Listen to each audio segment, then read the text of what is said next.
welcome back to America Right Now.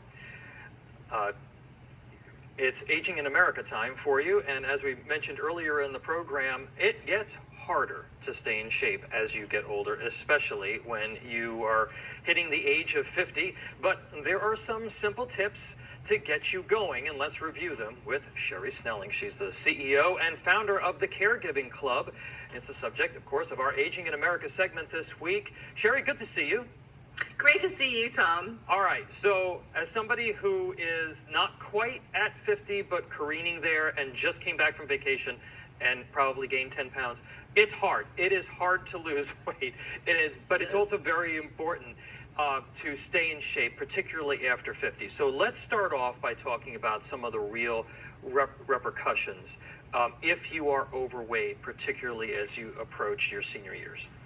Sure. And I think, there was a recent survey that came out that showed that over the last 12 to 18 months, we've all been turning to comfort food. And on average, Americans have gained about 29 pounds. So wow. As you said, as we get older, we're looking at things like diabetes.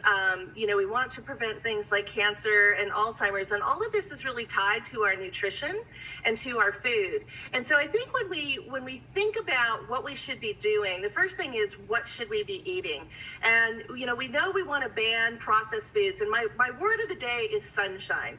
And what I mean by that is you want to look for foods that are kissed by the sun. So whether that's great fruits and vegetables, we know things like bananas are great. They have potassium that can help with leg cramps. We know leafy greens, and particularly things like arugula, which will help lower your blood pressure. And then also think about that sunny Mediterranean diet. There's been a lot of studies that have been done that have tied the Mediterranean diet, which is olive oils and avocado and nuts and other great fresh fish, to brain health and better cognitive function, and maybe even preventing Alzheimer's. What are some of the hurdles that you face after turning 50 in particular? Is it metabolism slowing down again as your metabolism slows at different parts in your life? It seems to be harder for folks as they get older, right? Oh yeah, it is hard. This is a personal story for me. It's a lot harder after 50. I think some of the things we have to think about is our bodies do change. We are going to be losing bone mass and muscle strength. So you want to make sure you get good protein into your diet. You want to have at least 3 to 4 ounces of protein with every meal, and think about it as a deck of cards.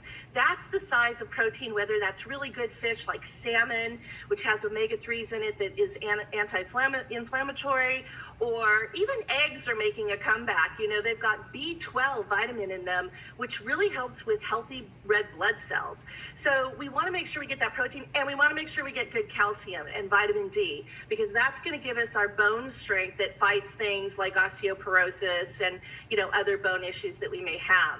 And the thing that I think is really tough is, there's right now, we know that metabolism slows, but we also know that metabolism is most efficient during the day.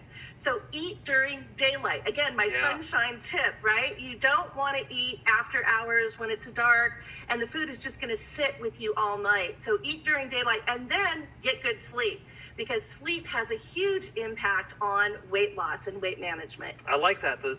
It's the sunshine principles, the fruits, the vegetables, the Mediterranean diet, eating during the day, and of course, getting good sleep, and some exercise thrown in there as well staves off a lot of health issues. Sherri Snelling, thank you so much for being here. Appreciate it. Great to talk to you, Tom. Thanks.